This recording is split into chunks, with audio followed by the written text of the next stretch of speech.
And welcome everybody to probably the most important CIRF report we've ever conducted. We have lots of astrological things to talk about, like spring equinox, vernal equinox. We have a new moon followed by that. We have a sun going into Aries, which is the same thing. And we have a Saturn moving into Aquarius. We got a lot of big ticket items, as well as mass kind of orderly chaos, if you will, orderly changes around the world, powerful changes. It looks like kind of lockdown. As I look back on the previous CIRF report, I personally think I'm in awe about how accurate the opportunity was there. Whether or not I interpreted it exactly correct is remained to be seen, but certainly the energies were absolutely right on. People with needing to go into quarantine or getting locked down, almost forced fellowship or forced oneness was kind of the emphasis there, or the influence, and then the solution was to kind of start to become curious and to start to thinking about adapting into these new changes. Well, this week is even more extreme, and you look at this correlation coefficient of 0.99. It is literally, the astrology matches the dream bot, matches the I-Ching perfectly. The I-Ching word for the influence is revolution. And we're going to talk about what that might mean, because there's a lot of different connotations there, especially when you start reading the material about the I-Ching 49, hexagram 49. The astrology is all over big change with the vernal equinox, the new moon, Saturn in Aquarius, blah, blah, blah, and then a few trines to Venus. The dream bot is showing what I'm calling a Plutonian type of transformation, as you can see. So let's dive into it. But the bottom line here, everything changes, and there's a lot of possibilities. I'm going to go through all those, and we're definitely stay to the end, because that's the big solution. So learning the different behaviors you need to do over the course of this week in order to capture the best of what this energy has to offer. All right. So we start with the dream bot. And it's two basic memes, and one of them is just change, but also challenges, like cloud and gray spelled Grey, unexpected, all these words about change, and maybe even journey in there, but it's not like a physical travel journey. It's like a journey into the unknown, basically. And then the blue arrows are all about knowledge, awareness, training. We got class and classroom. We have sequence, but things like bright and lucidity are, and sunlight and consciousness. So it's like an awareness or a knowledge.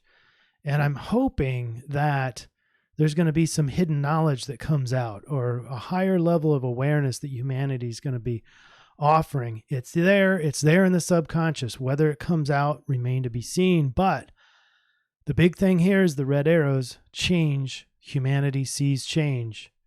And interestingly, there's nothing about virus and that kind of thing, or even like lockdown. Lockdown's not really annotated here, which is good. That's a good thing. So let's get back now to the astrology, and there is so much to talk about here. I already mentioned Saturn. Let me get my pointer out. We've got Saturn going into Aquarius. We've got Sun going into Aries. And then down here in this area, this is all these greens. It looks very positive there. These are trines, and it's mostly Venus, and we're going to talk all about that, so I'm not going to spend any time here. But we're going to start off this portion of the week, on Thursday the 19th, which is the vernal equinox. Now, I was wrong. I said the 21st earlier in the last CIRF report. I didn't fast forward the astrological zodiac, so I was in error. But it's the 19th is when the sun crosses over into Aries, And yes, if you look up in the sky, if you were able to see the constellation behind the sun's actually going to be in the Sidereal Astrology in Pisces. So that's the precession of the equinoxes. But in tropical astrology, we look at Aries, and the spring equinox, the fall equinox, the solstices are all based on seasonal kind of memes with the space of the tropical zodiac, and chunked into 30 degrees is what we're basing that off of. And the sun has always gone into Aries. That's when the zodiac has ended, at least the tropical zodiac, and the new zodiac, the new life has started. There are some cultures who base their calendar off of this sequence here, and that's 10:50 p.m. on the 19th. That's Thursday, when sun moves into Aries. Aries is the ram, of course, and in ancient lands, there might have been some sacrifices happening. The famous allegory of Isaac and Abraham, and how we don't have to sacrifice the kid now, so we'll just replace it with a ram.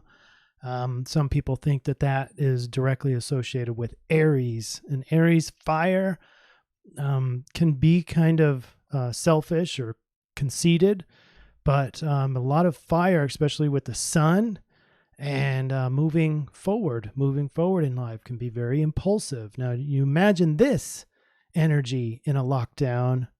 Now you've got some pent-up frustration. I already see it with people in the Pisces.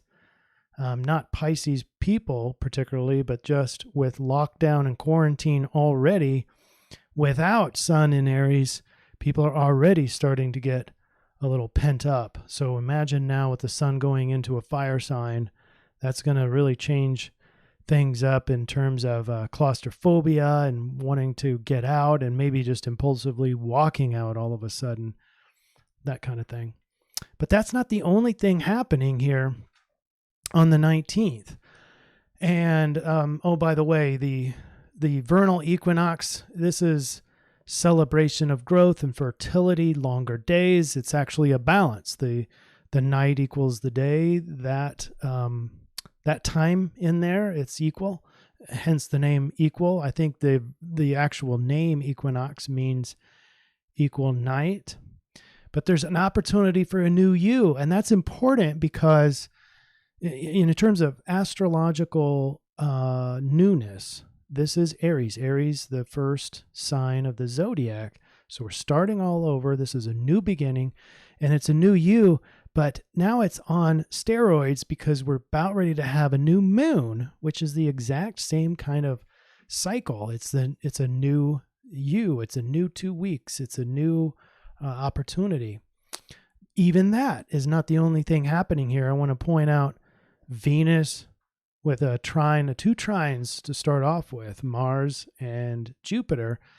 So there is a tendency, especially with Venus in a home sign of Taurus, to look good, to feel good, to maybe even make money. Now, this might be the positive nature of this might be the government, maybe that rumor that the government's going to pay the common people, the citizens. Maybe that's this alignment, Venus trine Jupiter. It's very positive. It's very giving, and Venus being the finance there. I was wrong in estimating that just the fact that Venus leaving Uranus and leaving that orb is going to calm down the markets. The markets descended yesterday, even some more record descents. And so I'm wondering if this is the turnaround. So Venus trine Jupiter, maybe a short-term turnaround, possibly. I'm not calling that financially. That's just kind of a gee whiz observation. Let's see if that's true or not. But other than that, we've got Mars trine Venus, and so that's feeling very, very good about moving forward, but also balance between male and female and yin yang. very good energy, very easy energy along those lines. All right, now on Friday, we pretty much are still adapting to the Aries sun. The sun not even into 1 degree of Aries at this time in the afternoon on Friday the 20th. But Venus is going to start to get its trine a little bit more exact with, she's got 6 more degrees to go to Jupiter and Mars. And these things are all packed in together, Pluto, Mars, and Jupiter. I'm going to be discussing that a little bit later.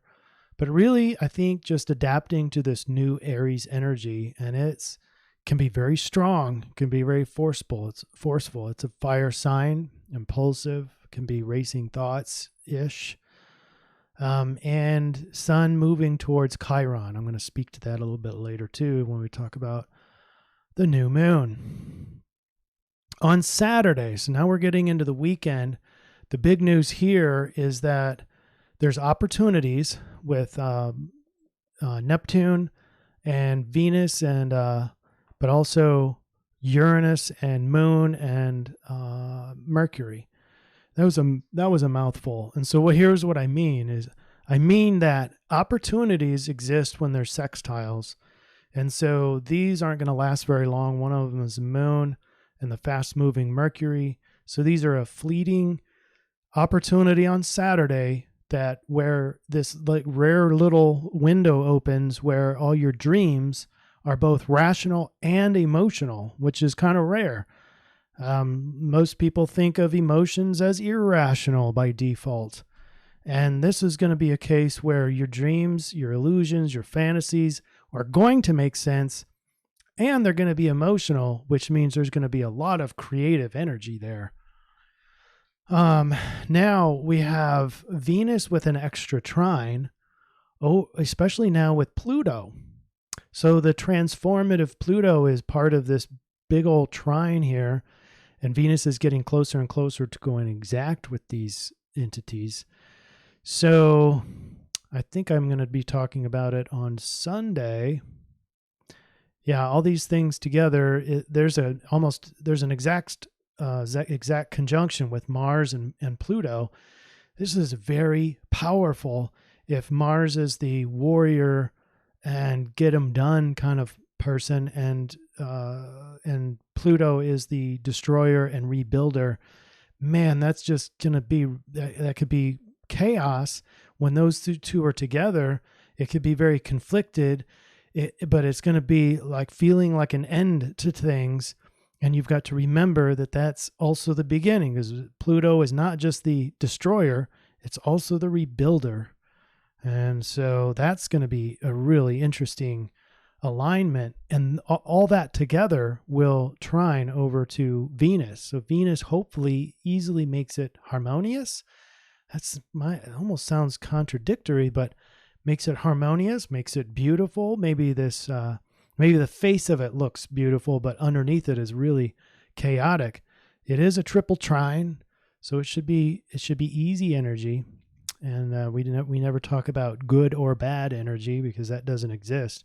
And this energy is easy with a trine, and so you should be able to ride with it, even though it might feel really, really chaotic. I'm pointing the cursor at Saturn in Aquarius now. And at the same time, I haven't talked about Saturn square Uranus. So Saturn now, so the days leading up to Sunday, I should have talked about Saturn square Uranus, because Uranus loves to change things, but Saturn likes to keep everything the same. And so this is a big old battle. And Uranus, by the way, in a earth sign, so Uranus type of changes are very material. These are material changes, and these are a big pressure to change for the way things have always been. That's Saturn, the laws, the structure, the foundation, all that now moving into Aquarius. And with Aquarius, which is, by the way, ruled by Uranus, so eccentric and needs to see things in a new way. So we will have to adapt our laws, our structure to these new changes and new ways of new perceptions, new perspective. Boy, that's going to be, I mean, that's almost obvious with this coronavirus thing and all the countries supposedly getting together, but yet they're blocking everybody apart. So that's right along line with the astrology. All right, now next week, the biggest things I think, other than this new moon that's about to happen, I'll talk about that on Tuesday. But Venus, its trines are getting more exact with the Mars, Pluto, and Jupiter. So this expanding, powerful transformation is looking very beautiful. if that's a thing, you know. All right, so that's getting stronger actually. And then on Tuesday at 4:26 a.m. Central Daylight Savings Time, we have a new moon in Aries, and we're back to this whole transformation thing, the new you, the revolutionizing you.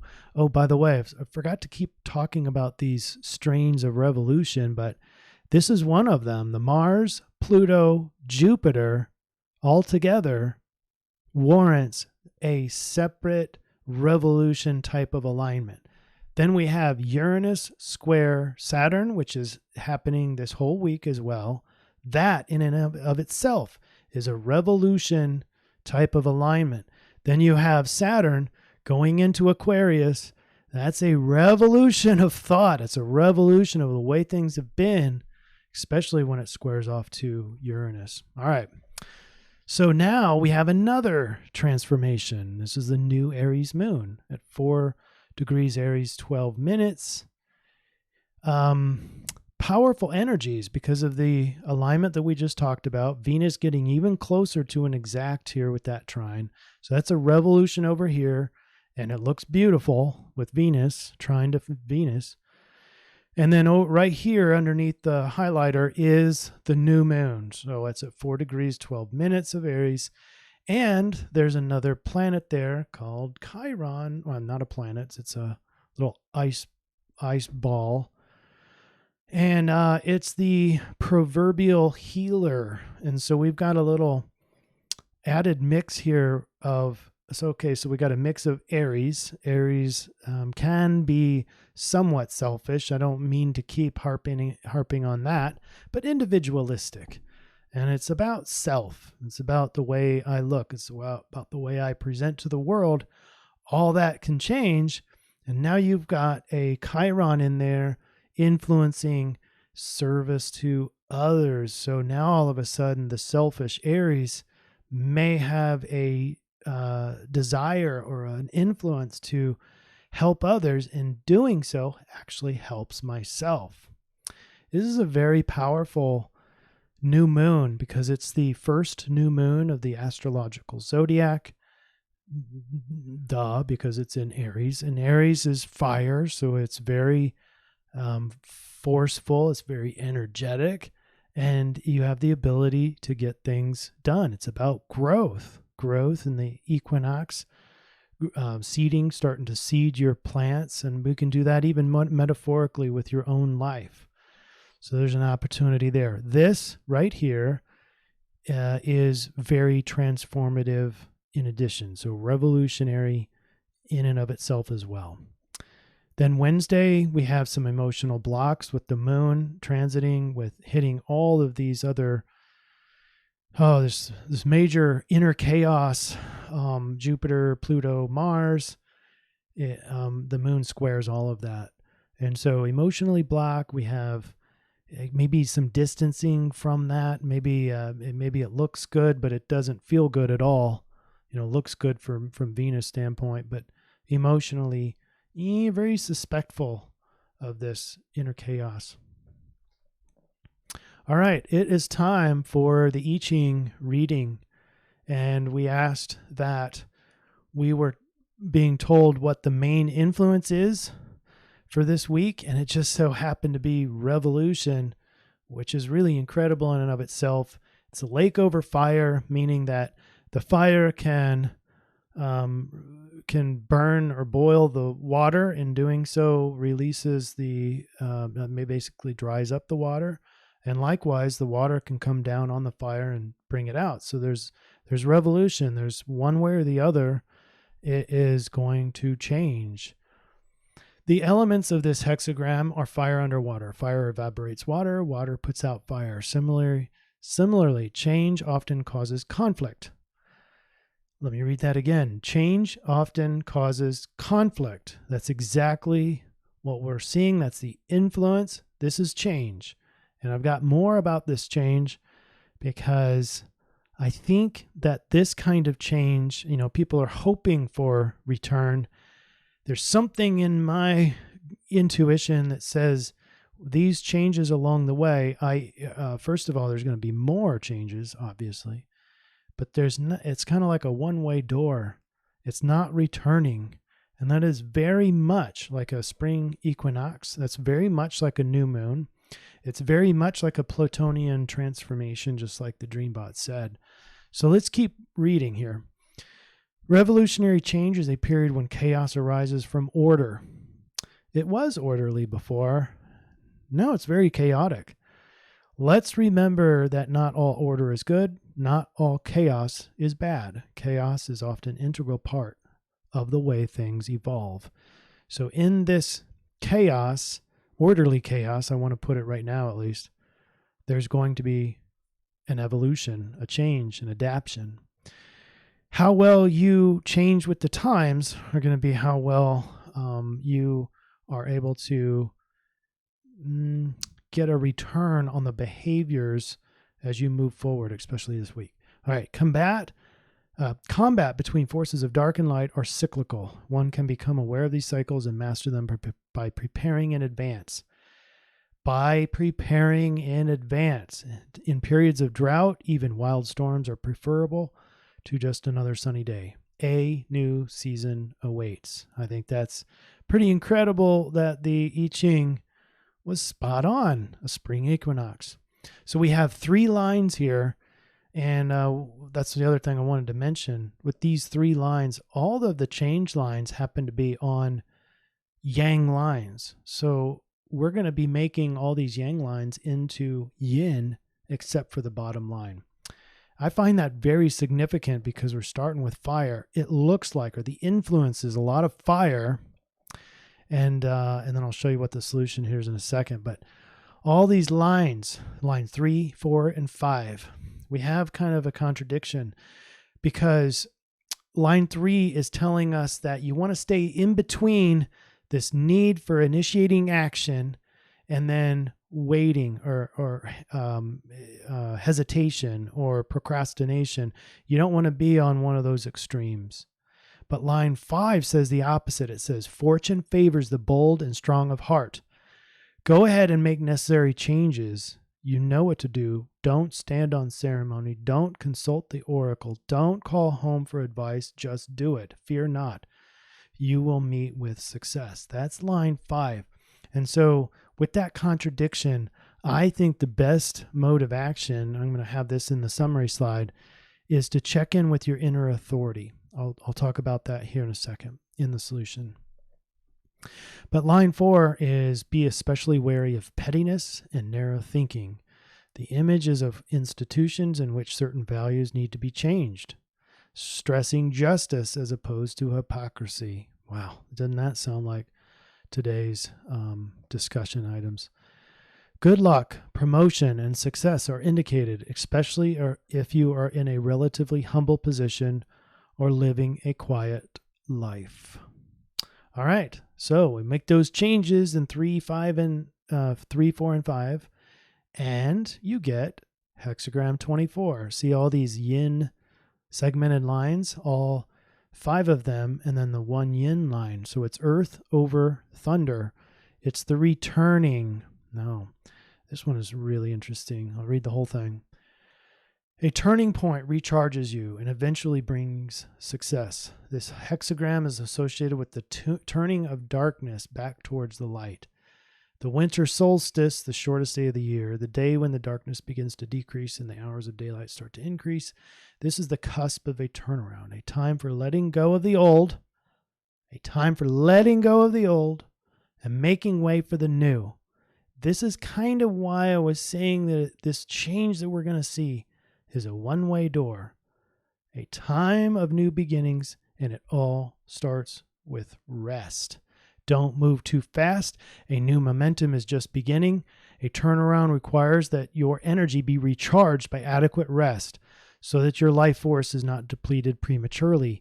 This principle of hibernation is allowing energy to renew itself and be strengthened by rest. Applies to many situations: recuperation after an illness, the slow return of trust after a period of estrangement, the careful development of new relationships after the splitting apart of old ones. All right, what is this all saying? Well, I think it's time to go look at the solution slide, because I've got it all coming together, hopefully, to make it easy for you. All right, first, let's talk about what the revolution might mean. The revolution meme, and I'm looking at the top half of this, obviously I have a picture of the French Revolutionary War. Is this looking at war? Is it looking at global chaos? Or is revolution just about a new self, like the new moon and the spring equinox? Is it the new zodiacal cycle? Is it the new moon? Or are the changes a one-way door? There may be no going back on these changes. Everything changes. It's just change, massive change on a big scale. All right, so the bottom half is the ultimate solution for this CIRF report. So here we go. Obviously, prepare for change. Many of you are already beginning to see the change. Begin cutting ties to the old. This is in your memory bank. It doesn't mean you're trying to forget things. It just means you're cutting your attachment to the old things. Loosen your attachment to the past. Then prepare for radical new set of rules. As everything adapts, you're going to see people who are adapting, or let's take a step back. You're going to start seeing people who are making the new rules. Then you're going to see people who are rejecting those and resisting the change. And then you're going to see people who are adequately, maybe just blindly following. And then you're going to see others who are adapting to the adapters. And that's, I think, the highest level there, is being a step ahead of the changes. And doesn't mean you have to be good with the new set of rules. It means you need to be aware of them and then decide how you're going to orchestrate your behaviors from there. This is when I'm talking about follow your inner authority on whether to pounce or wait.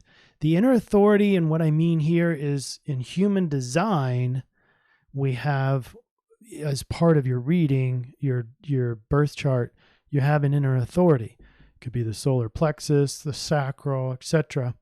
And depending on what you have to know how to find that authority and know what your right behavior is. If in the world of human design, if you don't act in accordance with your design and your inner authority, you will be considered acting in not self. And then there's an emotional response that your body's going to have to know that you're not acting in accordance with your design or not following your authority. If you want more help on human design, go to interzention.com and I will help you. I'm going to commit to starting some readings for people. Astrology is included. Human design is included in that. So you can sign up on interzention.com for that. Let's continue with the summary slide. Pluto says it's not the end. It feels like it's the end, but it's also the new beginning. That's exactly what the spring equinox is. That's what Sun going into Aries is. So is that metaphoric, or is it actually going to take place in the world where we walk through this door? There is no looking back. Immediate changes have impermanence. Continue adapting. More changes to come. So I find it really interesting that I-Ching reading, the solution slide of returning, said and directed you guys to rest and recuperate. And we are just happen to be in kind of this lockdown mode worldwide. Everyone is just kind of sitting on their couch. A lot of us aren't, and a lot of us are still going into work, and I'm one of those. But nonetheless, we all must take this opportunity to rest, recuperate, recharge, relax, and don't drain your batteries. That energy, that held up energy, is going to be channeled towards this adapting process, the staying ahead of the new rules, staying ahead of the change, being prepared, etc., etc. Okay, so it's not really about initiating new things, but that's according to the I-Ching. But it's warranted according to the astrology. If you need to really push something forth, you've got the help of Venus and Jupiter and Mars with that trine, that real healthy trine. If it's your time and it follows your inner authority, you are hereby allowed to initiate new projects. But for most of us, it's time to just rest, take a step back, relax, recharge, get ready for those new changes. All right. Any questions? Put those down below. If anybody saw anything I didn't see, please. I love all these comments, and I want to assimilate that and make these CIRF reports even better, even more accurate. All right. We'll see you next week. Take care. Be healthy. Be safe.